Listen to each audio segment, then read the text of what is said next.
Just when you think things couldn't get crazier with gold, we find out that there is more of it available than we thought. And it's being produced without mining on the surface of the ground every single day.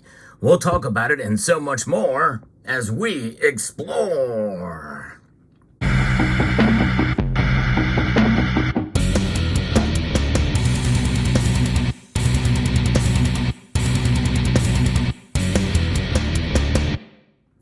I know that sounds shocking, but in reality, that is the case based off of a new discovery. When we think of gold, we think of it in the form like you see here. Coins for most of us in this community, but most Americans and most in the East actually think of gold jewelry the most. That is by far the most consumed gold out there in private hands. Now we know that there are those in central banks who accumulate huge big bars of it for sure. And that is the next thing I want to show you here, because this is a very important weighted gold bar, especially for this story. I'm going to be reporting to you from two different sources here on this new discovery that has just been found out. One is from AccuWeather of all places. That's right, because it's a weather event. It's raining gold. That's right, folks. It is raining gold. Hard to believe, but that is the case. One of Earth's most active volcanoes, they spew gold dust every single day. Located in Antarctica, Mount Erebus releases tiny pieces of crystallized gold among the gas, steam, and rock it spews into the air daily. Some gold specks have been discovered more than 600 miles away from the volcano. That's right. It's literally raining gold. It's true. It's not a dream. In Antarctica, gold rains from the sky, tucked among the glaciers. Fiery Mount Erebus is the southernmost active volcano on Earth, providing a bit of heat amid the frozen landscape. The frozen continent features 138 volcanoes, according to a 2017 study, with around 9 of them reported as active. With a summit elevation of 12,448 feet, Mount Erebus is the most well-known. Erebus is one of the 3 volcanoes that form Ross Island, and it is said that it was erupting when it was discovered in 1841 with the voyage of Captain James Clark Ross, who carried out important magnetic surveys in the Arctic and Antarctic and discovered the Ross Sea and Victorian land of Antarctica. HMS Erebus was the name of one of his actual ships. So that gives you a little insight of how important this volcano is. Scientists still observe the volcano through the Mount Erebus Volcano Observatory and conduct field campaigns to look for extreme life forms. The largest Antarctic settlement, McMurdo Station, operated by the United States, is located about 25 south miles of Mount Erebus and is within sight of the volcano. Now, the satellite images of the volcano reveal a lava lake that has been bubbling since at least 1972, according to IFL Science.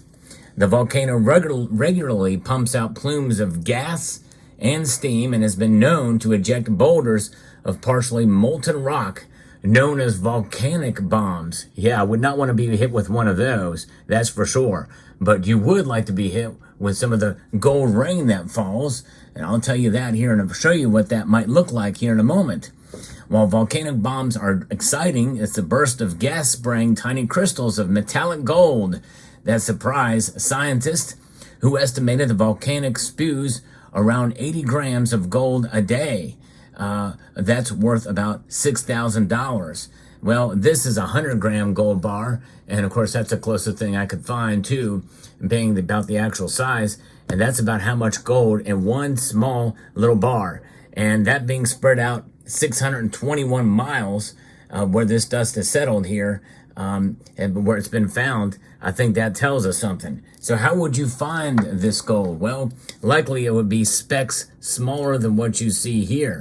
In this case, I bought this thing some time ago actually lost some gold out of it when I opened it up, but these are genuine gold nuggets, but in reality, they're little flakes. They're not even really nuggets, but very, very tiny. You see them compared to the tip of my finger, which is clean, by the way.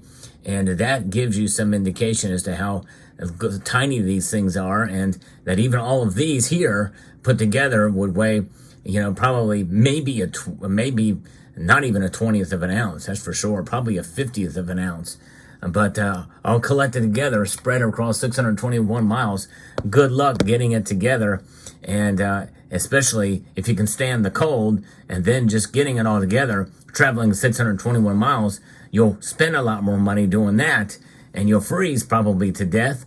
But still, it's kind of a neat thing to think about, that much gold, about 80 grams, is being spewed out into the atmosphere and landing on the ground without mining each day.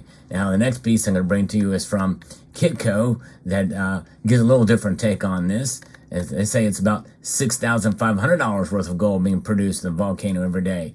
And that's closer to kind of the idea that this thing is probably closer maybe to 100 grams. But we'll round up for the sake of this bar of what we have right here.